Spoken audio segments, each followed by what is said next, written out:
الله ونشهد أن محمدا عبده ورسوله أما بعد أعوذ بالله من الشيطان الرجيم بسم الله الرحمن الرحيم يا أيها الناس اتقوا ربكم الذي خلقكم من نفس واحدة وخلق منها زوجها وبث منهما رجالا كثيرا ونساء واتقوا الله الذي تساءلون به والأرحام إن الله كان عليكم رقيبا يا أيها الذين آمنوا اتقوا الله حق تقاته ولا تموتن إلا وأنتم مسلمون يا أيها الذين آمنوا اتقوا الله وقولوا قولا سديدا يصلح لكم أعمالكم ويغفر لكم ذنوبكم ومن يطع الله ورسوله فقد فاز فوزا عظيما وقال النبي صلى الله عليه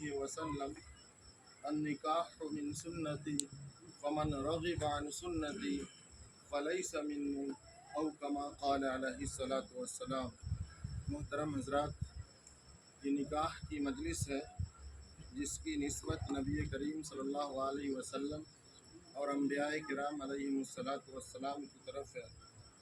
تمام انبیاء نے نکاح کیا اور آپ صلی اللہ علیہ وسلم نے بھی نکاح کیا، اپنی بچیوں کا نکاح کرایا اور پوری امت کے صحت مند مرد و عورت کو اس بات کی دعوت دی کہ وہ نکاح کر کے زندگی گزارے۔ نکاح مرد کے لیے سکون کا ذریعہ ہوتا ہے اور عورت کے لیے عزت کا ذریعہ ہوتا ہے۔ ہر مرد کو چاہیے کہ اپنی بیوی اپنی خاتون کی عزت کرے اور ہر خاتون کو چاہیے کہ وہ اپنے شوہر کے لیے سکون کا ذریعہ بنے۔ اگر نکاح کے بعد یہ دو چیز کسی شادی شدہ جوڑے کی زندگی میں ہے تو یقیناً وہ زندگی خوشگوار ہوگی۔ ہم سب اس مجلس میں دعا کریں کہ اللہ رب العالمین ان دونوں کو یہ دونوں نعمتیں نصیب فرمائیں۔ نکاح کو اللہ تعالیٰ بامقصد بنائے۔ نکاح عزت و آبرو کی حفاظت کا ذریعہ ہوتا ہے، سکون کا ذریعہ ہوتا ہے، نیک صالح اولاد کی حصولیابی کا ذریعہ ہوتا ہے۔ اللہ تعالیٰ ان دونوں کو یہ تینوں نعمتیں نصیب فرمائے۔ نبی کریم صلی اللہ علیہ وسلم کی سنت سمجھ کر کے یہ دونوں نکاح کر رہے ہیں۔ اللہ تعالیٰ ان دونوں کو ایجاب و قبول کے بعد کی جو زندگی ہے وہ ایک الگ زندگی ہے، جس کے ذریعے سے کہا گیا کہ انسان ایمان والے کا ایمان مکمل ہوتا ہے۔ وہ جو ایجاب و قبول کے بعد کی زندگی شروع ہونے والی ہے، اللہ تعالیٰ ان دونوں کی اس زندگی کو اپنے حبیب صلی اللہ علیہ وسلم کے طریقے کے مطابق گزارنے کی توفیق عطا فرمائے۔ اس نکاح کو اللہ تعالیٰ ان دونوں کے لیے آنکھوں کی ٹھنڈک بنا دے، ان دونوں کے ایک دوسرے کے والدین کے لیے آنکھوں کی ٹھنڈک بنائے، خیر کا بہتری کا ذریعہ بنا دے۔ اللہ تعالیٰ اس نکاح کو بامقصد بنا دے۔ میں یہی چند باتوں کے ساتھ اپنی بات کو ختم کرنا چاہتا ہوں۔ موسم بھی خراب ہے، گرمی بھی شدید پڑ رہی ہے، تاخیر بھی ہو چکی ہے۔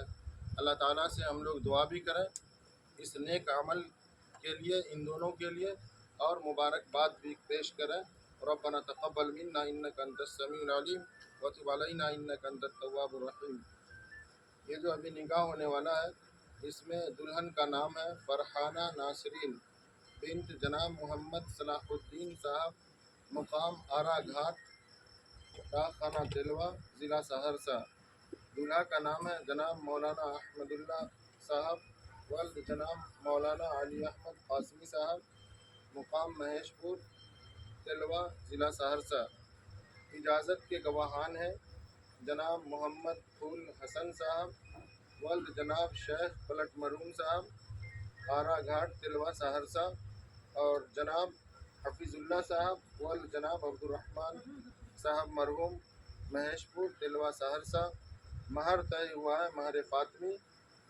میرا نام محمد انصار عالم ہے، امارت شریعہ بہار اڑیسہ جھارکھنڈ کا قاضی شریعت ہوں۔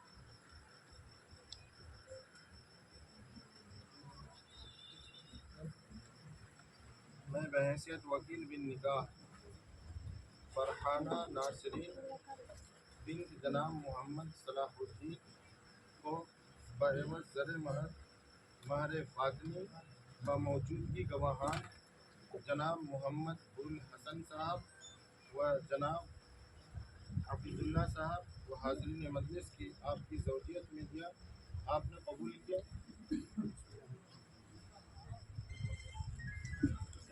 بسم اللہ الرحمن الرحیم۔